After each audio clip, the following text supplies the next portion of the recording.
ኣስታት 16 ዓመታት ኮይኑሎ እቲ ሓያልን ጅግናን ዝነበረ ናይ ሓይልታት ሮም ጀነራል ማክሲመስ ካብ ዝመውት ማለት እዩ። ኣብ ሰሜናዊ ኣፍሪቃ ኣብ ትርከብ ሓንቲ ንእሽተይ ዓዲ ሓደ ሃኖስ ዝተባህለ ጉልበት መንእሰይ ምስ ኣራሻት ዝተባህለት ሰበይቱ ብሰላም እንዳነበረ ከሎ ንርኢ። እዚ ሰላማዊ ህይወቶም ግን ነዊሕ ኣይከደን። እዛ ኣብዚ ሕጂ ግዜ እዚ ብኻልእ ጀነራል ብኻልእ መራሒ ትምራሕ ዘላ ግዝኣት ሮም ሓይልታታ ናብዚ ሰሜናዊ ኣፍሪቃ ብምልኣኽ ንናይ በዓል ሃኖ ህይወት ክትብፅብፅ ትጅምር። መራኽባትን ሰራዊት ናይ ሮም ብባሕሪ ገይሮም ክመፁ ካብ ርሑቕ ስለ ዝረኣይዎም ነበርቲ ናይቲ ዓዲ በዓል ሃኖ ከምኡንቶም ሰራዊት ናይ ተጠንቀቕ ደወል ሰሚዖም ሙሉእ ብምሉእ ድልዋት ብምዃን ክጽበይዎም ይጅምሩ። ሃኖን ኣራሻትን ድማ ናብቲ ኩናት ቅድሚ ምእታዎም ንመወዳእታ ግዜ ተሰዓዒሞም ናይ ቃል ኪዳን ካቲሞም እውን ብምልውዋጥ ብጃጋርታ ዝስሙ መራሒ ኩናት እንዳተመርሑ ንሓይልታት ናይቶም ክወሩ ዝመፁ ዘለዉ ሮማውያን ንኽምክትዎ ድልዋት ኮይኖም ይጽበዩ። ሃኖ ኩናት ቅድሚ ምጅማሩ ነቶም ምስኡ ኮይኖም ዝቃለሱ ወተሃደራት መተባብዒ ቃላት ተዛሪብዎም ኩናት ተጀሚሩ ንሳቶም እውን መጥቃዕቲ ይጅምሩ። በዓል ሃኖ ካብ ሮማውያን ዘይግብኦም ሃንደበታዊ መጥቃዕቲ ይቕበሉ ዋላ እኳ ተነበሩ ናይ ሓይልታት ሮም መራሒ ዝነበረ ጀነራል ኣካስያስ ግን ኣብ ኩናት ዘይከሓድ ሓያል በቕዓት ስለ ዝነበሮ ንወተሃደራቱ ግቡእ መምርሒ እንዳሃበ ንናይ በዓል ሃኖ ምክልኻል ብምምካት ሙሉእ ብምሉእ ክሕይልዎምን ከጥቅዕዎምን ይጅምሩ። ኣብዚ ተፈጢሩ ዘሎ ኣዝዩ ብርቱዕ ኩናት ኣራሻት ሰበይቲ ሃኖ ማንቲክራማ ብምጥቃም ንናይ ሮም ወተሃደራት ሓደ ብሓደ ክትለቕሞም ስለ ዝጀመረት ጀነራል ኣካስያስ የስተውዕለላ እሞ ንወተሃደራቱ ካብ ርሑቕ ጨሚቶም ንኽቐትልዋ ትእዛዝ ይህቦም። ወተሃደራቱን ልክዕ ከምቲ ትእዛዝ ናይ ኣካስያስ ካብ ርሑቕ ጨሚቶም ንኣራሻ ተቐትልዋ። እዚ ዝሕዝን ኣጋጣሚ እውን ንኹሉ ነገር ከቕይሮ ይጅምር። ምኽንያቱ ሃኖ ሰበይቱ ከም ዝተሃርመት ምስ ረኣየ ናብኣ ክጥምት ይፈዝዝ። ወተሃደራቱን ብድሕሪኡ መፂኦም ሃሪሞም ናብቲ ባሕሪ የጽድፍዎ። ድሕሪዚ እውን ሃኖ ሃለዋቱ ስለ ዘጥፍአ ምስ ነቕሐ ኩሉ ነገራት ተቐያይሩ ይጸንሖ። ሰንከልከል እንዳበለውን ነታ እንዳረኣያ ዝተቐትለት ሰበይቱ ኣብ መንጎቶም ብዙሓት ሞይቶም ናብቲ ባሕሪ ዝኣተው ወተሃደራት ክደልያ ይጅምር። ኣብ መወዳእትኡ እውን ሬሳኣ ረኺቡ ኣዝዩ ሓዚኑ ይበኪ። ድሕሪ ዝነዊሕ ሰዓታት ዝወሰደ ውግእ እቲ ዓወት ናይ ሮማውያን ስለ ዝነበረ እታ ዓዲ ኣብ ትሕቲ ግዝኣት ናይ ሮማ ኣትያ። በዓል ሃኖን ካልኦት ወተሃደራትን ህዝብን ድማ ኣብ ትሕቲ መግዛእቲ ናይ ሮም ስለ ዝኣተው ናይ ባርያ ማሕተም ተገይሩሎም ብመርከብ ተጻዒኖም ንሮማ ይውሰዱ።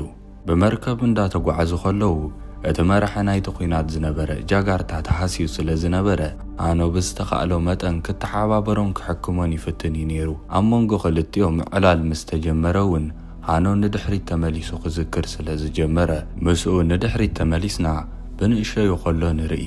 ኣብታ ዝነብረላ ዝነበረ ዓዲ ዕግርግር ስለ ዝተላዕለ ንሱ ብዘይፈልጦ ምኽንያት ሰባት ክቐትልዎ ክደልዩ ስለ ዝጀመሩ ዓዲኡ ወላ ሓደ ሰብ ከይፈለጠ በይኑ ሓቢኣ ጸላእቱ ረኺቦም ቅድሚ መቕታሎም ካብቲ ዓዲ ከም ዘምልጥ ክትገብሮ ኮላ ይዝክር። ድሕሪ ነዊሕ ጉዕዞ እተን መራኽብ ናብ ሮማ ስለ ዝበፅሓ ጀነራል ኣካስያስ በቲ ዘምጽኦ ዓወት ክብሪ ረኺቡ በቶም ኣብቲ ግዜቲ መራሕቲ ዝነበሩ ክልተ ኣሕዋት ንጉስ ጌታን ንጉስ ካራኬላን ጽቡቕ ኣቀባብላ ይግበረሉ። ክልቲኦም ኣሕዋት ንኣካስያስ ክምግስዎ ድሕሪ ምጽናሕ ቀጻሊ ስርሑ ድማ ህንድን ፐርሽያን ምውራር ምዃኑ ይነግርዎ። በዓል ሃኖ ጃጋርታ ከምኡውን ቶም ካልኦት ዝተማረኹ ድማ ናብቲ ቃልሲ ዝካየደሉ ሜዳ የውርድዎም እሞ ብትርኢቶም ኣዝዮም ዘፍርሑ ተፈጥሮኦም ድማ ፍልይ ዝበለ ኣዝዮም ጨካናት ኣህባይ ይፍንውሎም። ብሰንኪ እዞም ኣህባይ ጃጋርታ ክመውት ከሎ ሃኖን ካልኦት ውሑዳት ወተሃደራትን ግን ብህይወት ይድሕኑ። ሃኖ ምዞም ኣህባይ ብህልኽ ክበኣስ ከሎ ዝረኣየ ማክሪነስ ዝተባህለ ባርያታት ብምግዛእ ዝፍለጥ በዓል ስልጣን ድማ ንሃኖ ናቱ ባርያ ንምግባር ብጽቡቕ ዋጋ ይገዝኦ።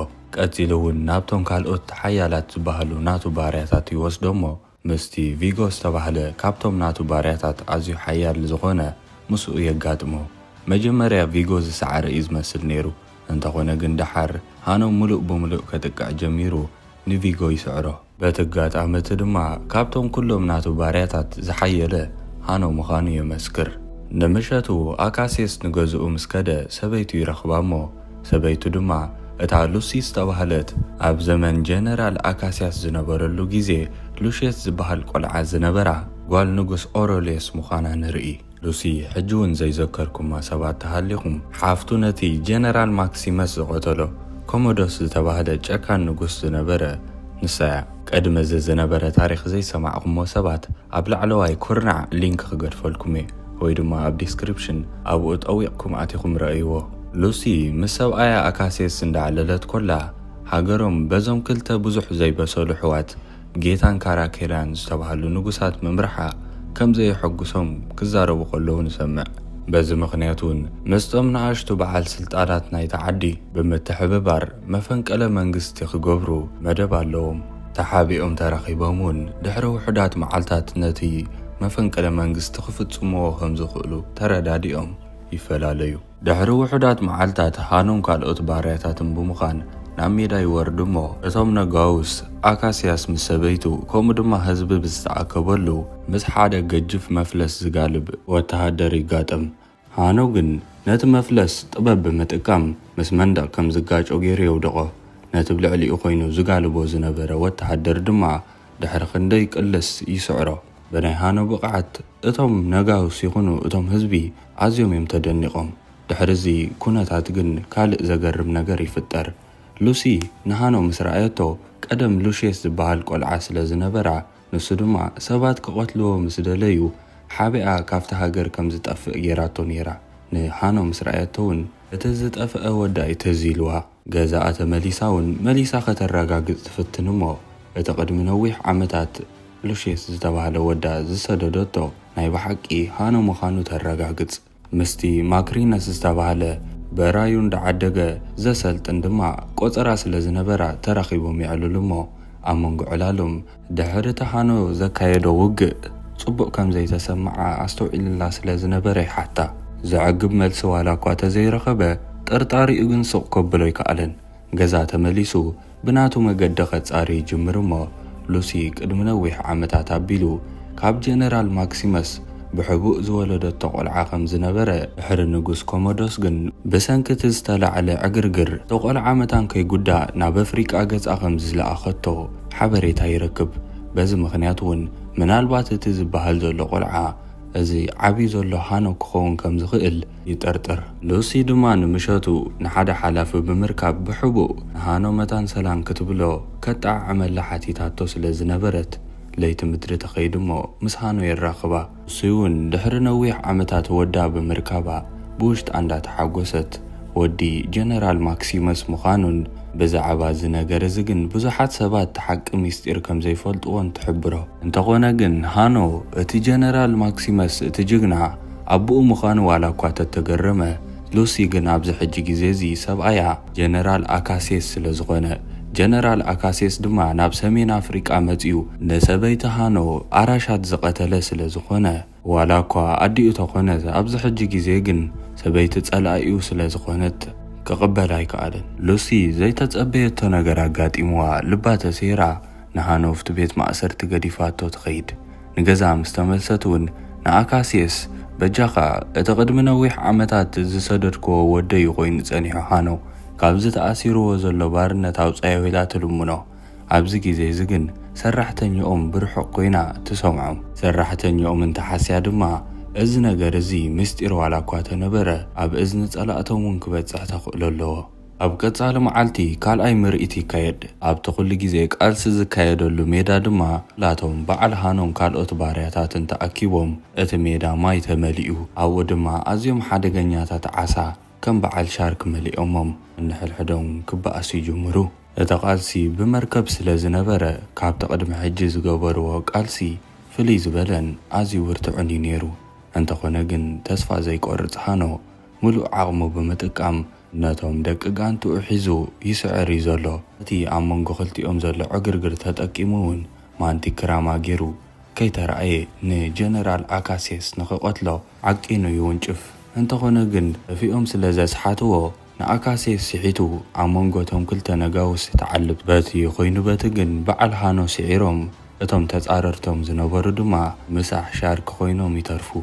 እታ ሉሲ ክትዛረብ ኮላ ዝሰምዐታ ሰራሕተኛ ድማ ኣብ ዓርኪ ማክሪነስ ከይዳ ትነግሮሞ ዓርኩ ድማ ነቲ ዋናታት ጊላ ማክሪነስ ከይዱ ይነግሮ ማክሪነስ ድማ ምናልባት ሎሚ ምሸት ሉሲን ኣካሴስን ንሃኖ ሓቢኦም ካብቲ ቤት ማእሰርቲ ከውፅእዎ ከም ዝኽእሉ ገሚቱ ተዳልዩ ይጽበ ከምቲ ግምቱ ድማ ንምሸቱ ኣካሴስ ሓቢኡ ከውፅኦ ንሃኖ እንዳኸደ ከሎ ተዳልዮም ስለ ዝጸንሑ ይሕዝዎ ንሉሲ እውን ወተሃደራት ንገዛኣ መጺኦም ይሕዝዋ ንኽልቲኦም እውን ናፍቶም ነጋውስ ሒዞሞም ኸዱ ንጉስ ጌታ ከመይ ጌርካ ትኽሕደኒ እንዳበለ ንበዓል ኣካሴስ ክቋየቖም ይጅምር እሞ ኣካሴስ ግን ንዕቕዎ ይስሕቆ ንጉስ ካራኬላት ሓደ ሓዊ እውን ሓሪቑ ሰይፉ ገይሩ ንኣካሴስ ክቐትሎ ይደሊ እንተኾነ ግን ጌታ ግደፍ ጽባሕ ኣብ ቅድሚ ህዝቢ ኢና ንቐትሎ ይብሎ ማክሪነስ ግን ናብ ንጉስ ቀሪቡ ካብ ብኸምኡ ንቐትሎ ኣብ ማእኸል ሜዳ ኣቃሊስና ምስ ካልእ ሰብ ዘይንቐትሎ ኢሉ ሓሳብ የቕርብ እሞ ተቐባልነት ይረክብ ሽዑ ንጽባሒቱ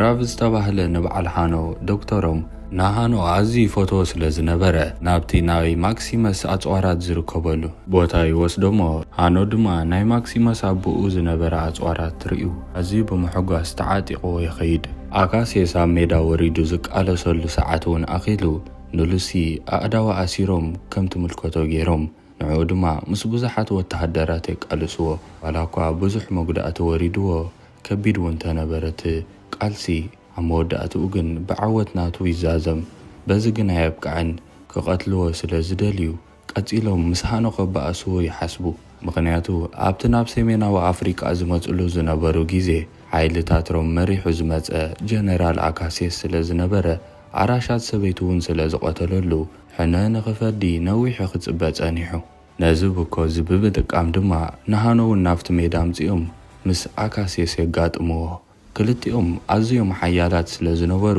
እቲ ውግእ ነዊሕ ይጸንሕ ኣብ መወዳእትኡ ግን ብዓወት ሃኖ ክዛዘም ስለ ዝቐረበ ኣካሴስ ተዳኺሙ ኢዱ ይህብ ኣካሴስ ቀፂሉ ወዲ ሉሲ ስለ ዝኾንካ ከምኡ ድማ ወዲ ተኣዝየ ዘኽብሮ ጀነራል ማክሲመስ ስለ ዝኾንካ ማክሲመስ ይኹን ንዓኻ ክብርለኒ ይብሎሞ ነዚ ዘረባ ዝሰምዐ ሃኖ ድማ ኣዝዩ ስለ ዝሓዘነ ዋላ እኳ እቶም ነገስታት ቅተሎ ኢሎሞ ተነበሩ ንሱ ግን ምሕረት ይገብረሉ ኣነ ግድን ክፈዲደልዮም ዝነበሩ ንጉስ ካራኬላን ሓዉ ጌታን ግን ነቶም ወተሃደራት አንቲክራማ ወንጪፎም ንኣካሴስ ንኽቐትልዎ ኣዚዞሞም ኣካሴስ ኣብ ቅድሚ ዞም ኩሎም ዓወት ዘምጸሎም ህዝብን ኣብ ቅድሚ ሉሲ ሰበይቱን ኣብ ቅድሚ ሃኖ ከምኡ ድማ ኣብ ቅድሚቶም ነጋውስ ይቕተል እዚ ዝረኣየ ሃኖ ድማ ነቶም ህዝቢ ብሕርቃን እንዳተዛረበ ኣብ ቅድሚ ዓይንኹም እዚ ክንደይ ግዜ ዓወት ዘምጸልኩም ጀነራል ክቕተል ከሎ እንታይ ይስምዓኩም ኣይኮነን ንዓኹም ንኣካሴስ ከማ ናይ ሓለይሉ ንዞም ነጋውስ ብምባል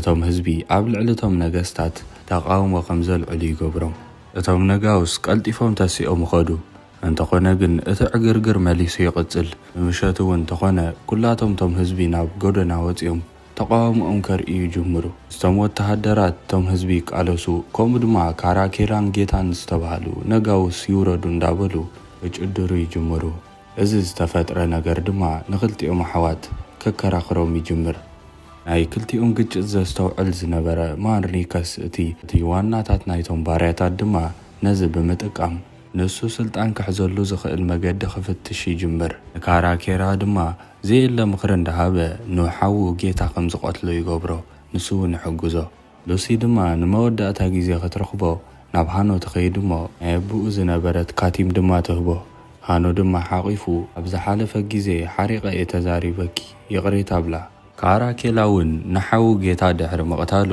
ንማርኒከስ ምኽትል ናይ ንጉስ ከም ዝገበሮ ንኹሎም ይሕብሮም እንኮለኛ ማርኒከስ ድማ ንስልጣን ዝኾነ መገዲ ክኽፈተሉ ጀሚሩሎ ማለት እዩ ሃኖ ድማ ኣብ ቤት ማእሰርቲ ኮይኑ ነቲ ኣዝዩ ዝፈትዎ ዶክተሩ እታ ኣዲኡ ዝሃበቶ ካቲም ይህቦሞ ንኣካሴስ ኣዝዮም እሙናት ዝኾኑ ወተሃደራት ካብዚ ከባቢ ብዙሕ ከይረሓቑፍቲ ጫካ ይርከቡ እዮም ንዓኦም ኬድካ ሃበለይ ንሶም ሓጊዞምኒ ነዚ ሕጂ ዘሎ ንጉስ ክስዕሮ ይብሎ እቲ ዶክተር ድማ ሃኖ ዝበሎ ብምስማዕ መፍትሕ ናይቲ ቤት ማእሰርቲ ገዲፉሉ ፈረስ ገይሩ እንዳጋለበ ናብቶም ወተሃደራት ናይ ኣካሴስ ነታ ካቲም ሒዝዋ ይኸይድ ኣኖፍቲ ቤት ማእሰርቲ ከሎ መዓንቲ ተካይዶ ቃልስሎ ናብቲ ሜዳ ውፃኢሉ ወተሃደር ናብኡ ይመጽእ እሞ ቀልጢፉ መፍትሕ ስለ ዝነበሮ ከፊቱ ነቲ ወተሃደር ይቐትሎ ንኹላቶም ቶም ኣብቲ ከባቢ ዝነበሩ ባርያታት ድማ ይፈትሖም ቀፂሉ ሃኖ ናብቲ ሜዳ ይኸይድ እሞ ኣዲኡ ማእኸል ተኣሲራ ብብዙሓት ወተሃደራት ተኸቢባ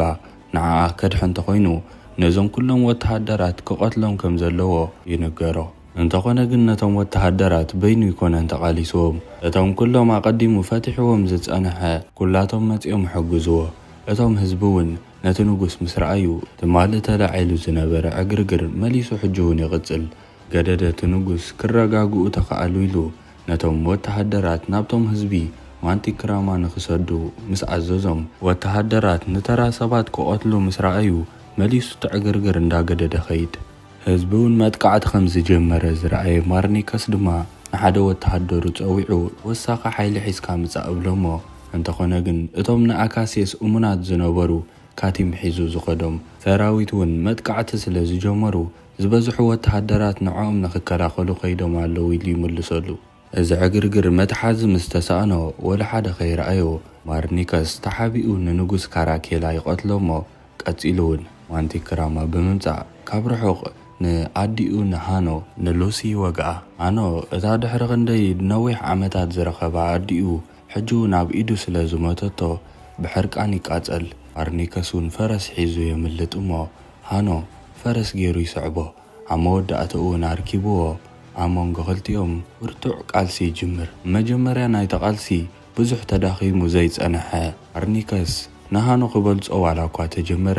ድሕሪ ግዜ ግን ሃኖ ዘለዎ ሓይሉ ኣኪቡ እቲ ሒዝዎ ዝነበረ ሰይፊ ከብዲ ቀዲዱ ሓንሳብን ንሓዋሩን ይዕርፎ። ናይ ማርኒከስ ክፍኣት ዝመልኦ ናይ ስልጣን ጽምኢ ድማ ኣብዚ የኽትም። ሃኖ እውን ብወገኑ ዓብ ዓወት ተጓናጺፉ ነቶም ናይ ንጉስ ወተሃደራት ዝነበሩን ነቶም ናይ ኣካሴስ ወተሃደራት ኣብ መንጎኦም ሰላም ኣውሪዱ ካብታ ሰዓት እቲኣ ንሓደ ዕላማን ንሓንቲ ሃገርን ከም ዝዋግኡ ነጊሩ ስኒት የውርደሎም። ነዚ ኩናት ሓድሕድ ከም ዘቋርጽ ገይሩ ነዲኡ እውን ብሓዘን ቀቢሩ ኩሉ ነገር ምስ ወድአ ሃኖ ቀጻሊ ጽሑፍቱ እንታይ ክኸውን ከም ዝኽእል እንዳሓሰበ ርኢናዮ።